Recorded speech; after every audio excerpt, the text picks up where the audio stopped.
Let us travel back to the middle of the 18th century, to the colony of Virginia. The air here is warm and thick with the scent of turned earth and blooming tobacco. Great forests of oak and hickory stretch toward the Blue Ridge Mountains, their leaves whispering in a constant, gentle breeze. In this landscape of rolling hills and broad rivers, a boy named John Marshall spent his earliest days. His family lived in a rustic log cabin, later in a simple frame house on the frontier. Life was not one of grand mansions, but of practical wood smoke and hard work. The light that filtered through the trees was a dappled gold, casting long, soft shadows across clearings where deer might graze at dusk. Young John was the eldest of 15 children. His father, Thomas, was a surveyor and planter, a friend of a young George Washington. His mother, Mary, managed the bustling household with quiet grace. The Marshall home was one of books and conversation, despite its frontier setting. Thomas Marshall believed deeply in education. He owned a prized copy of Blackstone's Commentaries on the Laws of England. In the evenings, by the fire's flickering glow, he would read from its pages. The words of law and order filled the room, mixing with the crackle of the hearth. John's formal schooling was sporadic, gathered here and there from clergymen and local tutors. Yet his true classroom was the Virginia wilderness itself. He learned the patterns of the land, the flow of the seasons, and the straightforward logic of frontier life. He grew tall and strong, with a kind, open face and a calm demeanor. He possessed a remarkable memory and a mind that preferred clear, logical solutions to emotional disputes. The peaceful rhythm of rural life, the planting, the harvesting, the quiet winter months, shaped his steady character. At the age of 14, he was sent to a small academy 100 miles from home. For a year, he studied under a Scottish minister, delving into Latin, literature, and history. It was during this time away that he first truly encountered the growing political tensions between the colonies and Great Britain. Letters from his father spoke of taxes and representation, of liberty and rights. These concepts, once abstract words in a book, began to take on real weight. He returned home not just a taller boy, but a young man thinking of larger worlds. His teenage years were spent helping his father manage their lands. He rode horses across the property, surveyed boundaries with chains and compasses, and absorbed his father's meticulous, orderly way of thinking. The landscape was his constant companion, the gentle rivers like the Chickahominy, the dense pine woods, the wide, silent skies at night filled with stars unseen by city dwellers. This connection to the land instilled in him a deep, abiding love for Virginia and, by extension, for America as a place of immense potential. When the call for a Continental Congress went out, his father was chosen as a delegate. The talk around the dinner table turned to revolution, to the creation of a new nation. John, now in his late teens, listened intently. The philosophical ideas from Blackstone's Commentaries now collided with the urgent, practical problems of self-governance. The quiet of the Virginia frontier was about to give way to the sound of musket fire. But the lessons of that quiet, of patience, of natural order, of logical thought, would remain with John Marshall forever, becoming the bedrock of his future judgments. The peaceful rhythms of plantation life were shattered by the news from Lexington and Concord. In 1775, at the age of 20, John Marshall took up a rifle and joined the Culpeper Minutemen. His service would lead him far from the quiet fields of Virginia. He endured the brutal winter at Valley Forge, where the cold was so deep it seemed to freeze time itself. He saw the hardship and resilience of the Continental Army, men huddled around meager fires, their breath visible in the icy air. He was promoted to captain, and his logical mind proved valuable in organizing supplies and troops, a quieter form of service than the chaos of the front lines. During the war, he found moments of respite. While stationed in Yorktown, he attended a dance. There, he met Mary Ambler, whom everyone called Polly. She was small, delicate, and full of life. John, a tall and somewhat awkward officer, was immediately captivated. Their courtship was carried out through letters and brief meetings, a tender thread running through the fabric of war. He carried her image with him, a reminder of the gentle, civilized world they were fighting to secure. This personal hope stood in stark contrast to the grim realities of camp life. After the war, Marshall turned his mind from military strategy to the law. He enrolled at the College of William and Mary, but only for a brief, intensive course of lectures. The real learning came in the pages of law books, read by candlelight in rented rooms. He was admitted to the bar in 1780. His practice took him riding along the Virginia circuit from one county courthouse to another. These were small, wooden buildings, often filled with the smell of old paper and wax. He argued cases about land deeds, contracts, and debts, the mundane building blocks of a society recovering from war. He married Polly in 1783. They settled in Richmond, in a modest house on Shockoe Hill. Their life together was marked by deep affection, but also by profound sadness. Polly suffered from ill health, both physical and nervous, for most of their married life.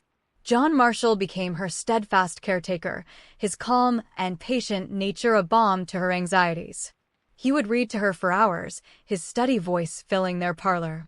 Their home, though touched by private sorrow, was a place of great warmth and loyalty, a sanctuary he protected fiercely. His reputation as a brilliant and fair-minded lawyer grew. He served in Virginia's state legislature and later in the U.S. House of Representatives. But he always preferred the clarity of legal argument to the messy compromises of politics. In Congress, he witnessed the fierce debates between the Federalists, who wanted a strong national government, and the Democratic Republicans, who championed states' rights. He listened more than he spoke, his mind analyzing the principles at stake. The dusty, noisy halls of the temporary Capitol in Philadelphia felt far removed from the quiet courtrooms he loved. In 1797, President John Adams asked him to join a diplomatic mission to France. This was the infamous XYZ affair where French agents demanded bribes. Marshall, principled and firm, refused. His calm resistance made him a national hero upon his return. He was seen as a man of unshakable integrity. This experience of standing firm for national dignity against a foreign power reinforced his belief in a cohesive and sovereign United States. He returned to America not just as a Virginia lawyer, but as a figure of national stature, his horizons permanently widened. In the final days of his presidency, John Adams made a decision that would echo through centuries. He nominated John Marshall to be the fourth Chief Justice of the United States. The Senate confirmed him quickly. In March of 1801, Marshall arrived in Washington, D.C., to take his seat on the bench. The city, he found, was not a city at all. It was a grand plan etched onto a swampy landscape. Pierre L'Enfant's elegant avenues were mostly muddy tracks through fields and forests. The Capitol building itself was only one wing, standing alone like a classical temple in the wilderness. The Supreme Court had no home of its own. It met in a small, basement room in the Capitol, a space that was often damp and cold. The room was below the Senate chamber, a symbolic location that perhaps reflected the court's humble status at the time. The justices wore simple black robes, but their authority was unclear, their power dwarfed by the executive and legislative branches. They convened for only a few weeks each year. The rest of the time, Marshall returned to Richmond, to his law practice and to Polly. Yet, in this unpromising setting, Marshall saw possibility. He understood that the strength of the new government rested on the balance between its branches. The Constitution was a magnificent blueprint, but it was silent on who had the final say in interpreting its words. Could Congress itself decide if its laws were constitutional? Could the president? Marshall, with his logical mind, began to ponder this quiet, fundamental question. It was a question of architecture as much as law, how to build a stable structure of government. He brought a new style to the court. Before him, justices often wrote individual opinions. Marshall insisted they speak, whenever possible, with one voice. He began the practice of writing a single opinion of the court, lending it collective weight and clarity. He encouraged the justices to live together in a boarding house during the short sessions, fostering camaraderie and discussion over meals. Around a simple dining table, By the light of oil lamps, the foundations of American constitutional law were quietly laid. Washington itself was slowly taking shape. Brickmakers' kilns smoked by the Potomac River. Stonecutters shaped sandstone for government buildings. Cattle still grazed on the National Mall. Marshall would walk these nascent streets, a tall, thoughtful figure in a greatcoat. He observed the slow, messy, and hopeful work of building a nation's capital from scratch. It mirrored the work he envisioned for the court, not dramatic, but deliberate, not imposed by force, but constructed patiently, principle by principle. The political landscape, however, was stormy. The election of 1800 had seen Adams, a Federalist, defeated by Thomas Jefferson, a Democratic Republican. The transfer of power was peaceful, but fraught with tension. In his last hours in office, Adams appointed dozens of new judges, the so-called midnight judges, to secure a Federalist influence in the judiciary. In the rush, some commissions were signed and sealed, but not delivered. One of these belonged to a man named William Marbury. This small administrative oversight, lost in the chaos of a moving cart and a changing government, was about to land on John Marshall's desk, presenting him with the greatest dilemma of his career.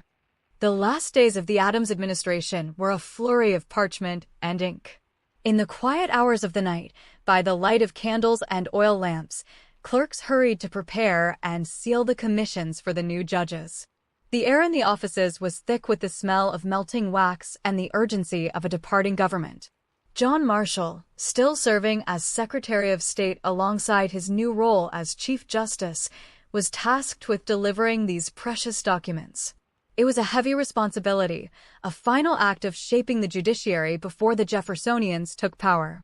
William Marbury was one of these appointed justices of the peace for the District of Columbia. His commission was signed by President Adams and sealed with the Great Seal of the United States. Legally, the appointment was complete. But in the practical chaos of those final hours, the physical piece of parchment, the commission itself, was not delivered. It remained on a desk or in a pile in the State Department. When Thomas Jefferson was inaugurated on March 4, 1801, he found these undelivered commissions. He viewed them as nullities, last-minute partisan gifts. He ordered his new Secretary of State, James Madison, to simply disregard them. For Marbury, this was a profound personal injustice. He had been promised a position, a small but respectable post. He decided to sue. He went directly to the Supreme Court, invoking a section of the Judiciary Act of 1789 that allowed the court to issue writs of mandamus, orders commanding a government official to perform a duty. The case was titled Marbury v. Madison. It placed the Supreme Court and John Marshall in a terrible bind. On one hand, Marbury's claims seemed legally sound. His right to the commission appeared clear. On the other hand, if Marshall's court ordered Madison to deliver the commission, President Jefferson would almost certainly ignore the order. The court had no army, no police force. Its power rested solely on public respect. An ignored order would reveal the judiciary as a paper tiger, weakening it for generations. But to deny Marbury would seem like a cowardly surrender to Jefferson's political will. It appeared Marshall faced a choice between two forms of defeat: either issue a ruling that would be defied, or refuse to rule and look powerless. The case lingered for nearly 2 years. The court heard arguments in a small, crowded room. Lawyers spoke of legal technicalities and grand principles. Marshall listened with intense concentration, his face giving nothing away. He understood this was not merely a dispute about a job. It was a collision between branches of government, a test of whether the Constitution was the supreme law of the land, and who got to make that call. The quiet of the judicial chamber stood in sharp contrast to the political tempest the case represented. Marshall took the case under advisement. He carried the problem with him back to Richmond, turning it over in his mind during long walks or while sitting in his garden. He looked for a path that would uphold the rule of law without precipitating a constitutional crisis. He needed a solution that was both legally airtight and politically astute. It required the precision of a master builder, finding the one keystone that could hold the entire arch in place. The answer, when it came, was deceptively simple, and it would forever change the balance of American government. In February of 1803, the Supreme Court reconvened in its cramped basement room. The air was likely chill, the gray winter light from outside doing little to warm the space. The justices took their seats on the bench. The case of Marbury v. Madison was now before them for a decision. The room was packed with spectators, politicians, and lawyers, all sensing the historical weight of the moment. They expected a political showdown. What they received was a masterclass in legal reasoning, delivered not with thunderous rhetoric, but with the calm, steady cadence of John Marshall. Marshall began reading the court's opinion. His voice was clear and measured, each word chosen with precision. He structured the opinion like a logical proof, asking 3 questions in sequence.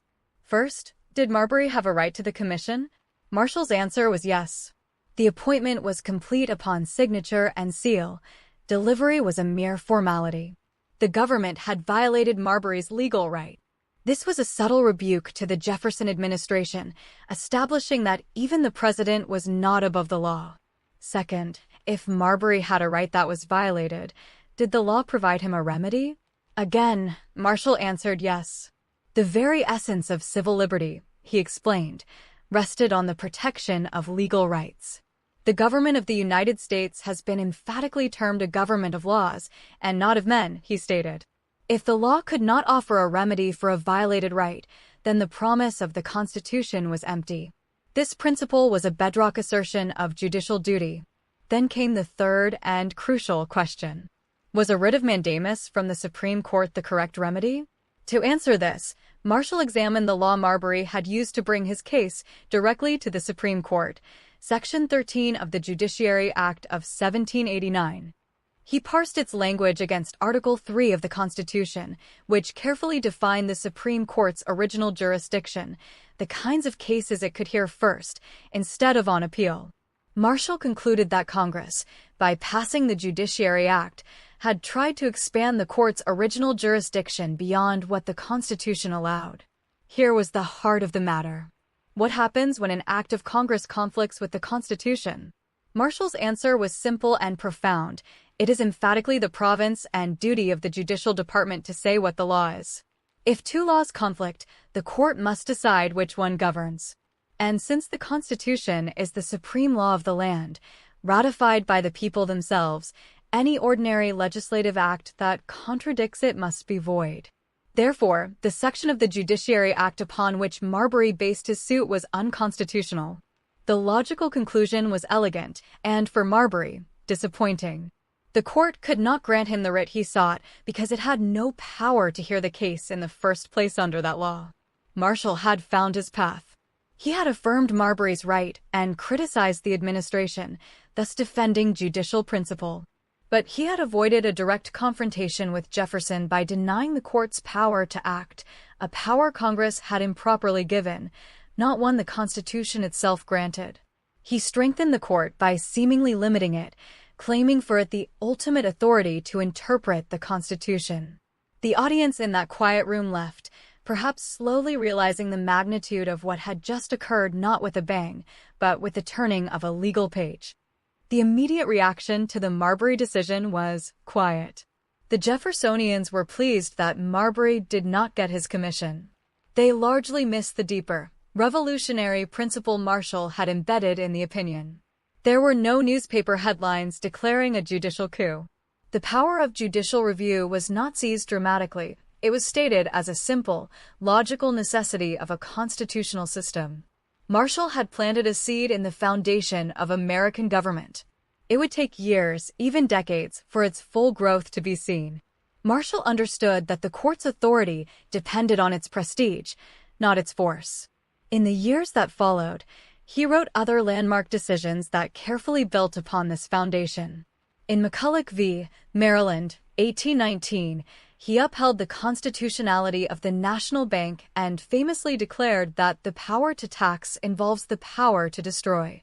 This reinforced the supremacy of federal law over state law. The opinion was another masterpiece of logic, interpreting the Constitution's necessary and proper clause broadly to allow the government the means to achieve its legitimate ends. In Gibbons v. Ogden, 1824, he defined the scope of Congress's power to regulate interstate commerce. Again, his approach was not to dictate, but to interpret, to find in the Constitution's words a framework for a dynamic and united nation. His opinions consistently strengthened the national government, seeing it as the creature of all the people, not a compact of sovereign states. He did this not as a partisan, but as a constitutional architect, believing a strong union was essential for peace and prosperity. His personal life continued in its steady rhythm. He returned each year to Richmond, to the brick house on Shockoe Hill, and to Polly. He was a beloved figure in the city, known for his modesty and good humor. He would walk to the market each morning, a large basket on his arm, buying groceries himself. He played quoits on the lawn with his friends and was a founding member of a lively debating society. This ordinary, grounded life kept him connected to the people whose laws he interpreted. For 34 years, John Marshall presided as Chief Justice. Through the War of 1812, the era of good feelings, and the rise of Jacksonian democracy, his court was a steadying institution. The composition of the court changed around him, but his intellect and personality ensured a remarkable consistency in its doctrines. He transformed the Supreme Court from the weakest branch into a co-equal partner, its power resting on the persuasiveness of its reasoning. The small, damp basement room was eventually exchanged for a proper courtroom, a symbol of the dignity the institution had earned. By the 1820s and 1830s, the principle of judicial review was widely, though not universally, accepted. States' rights advocates, particularly in the South, began to challenge it. But the precedent was set. The idea that an independent judiciary could nullify a law passed by Congress was now part of the American political DNA. It was a power used sparingly, with great caution, as Marshall himself had demonstrated. He had claimed the authority in Marbury not to strike down a popular law, but to deny his own court a power it should not have. It was a lesson in judicial restraint as much as in judicial power. Time, as it does, moved forward. The young nation Marshall had helped shape grew and changed. New states joined the Union. The frontier pushed westward, and the political battles over slavery grew louder and more divisive.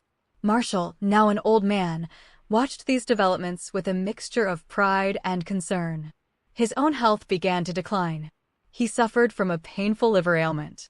Yet, he continued to ride the circuit and attend court sessions, his mind as sharp as ever, his commitment to the Union unwavering. In 1831, his beloved Polly passed away. It was a devastating blow. They had been married for nearly 50 years, his constant companion through personal trials and public triumphs. Her fragility had been matched by his steadfastness. After her death, he seemed to lose some of his own vitality. He wrote to friends of his loneliness, of the empty silence in the house they had shared.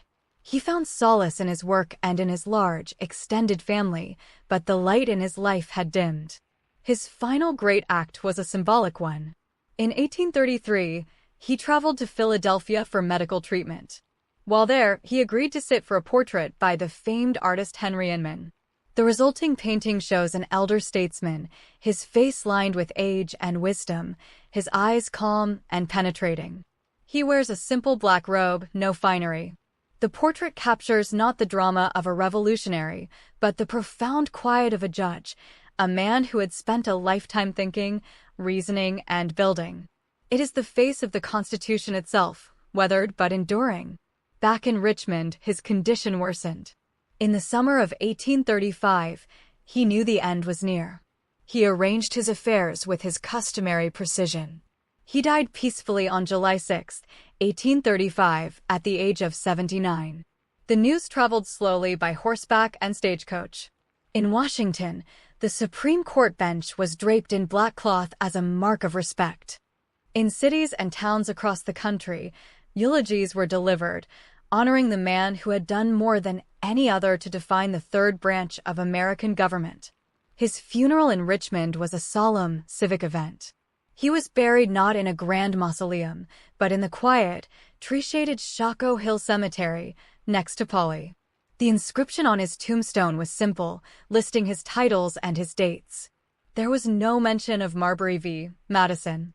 His legacy was not in stone, but in the living structure of government. He had been, as one eulogist said, the great Chief Justice, a title that has adhered to him ever since, a testament to the enduring power of a calm mind and a steady hand. For decades after his death, the Supreme Court would sometimes cite his opinions as the final word on constitutional matters. His vision of a strong national government, guided by an independent judiciary interpreting a living constitution, faced severe challenges, especially in the coming crisis of civil war. But the principle he established, that the Constitution is the supreme law and it is the judiciary's duty to say what it means, survived. It survived because he had grounded it not in ambition, but in logic, not in force, but in the quiet, persuasive power of reason. Today, if you visit the Supreme Court building in Washington, D.C., you will see John Marshall.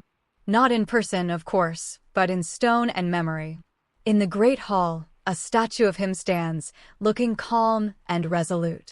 Inside the courtroom itself, a frieze depicts the great lawgivers of history, and there he is among them, the only American figure so honored.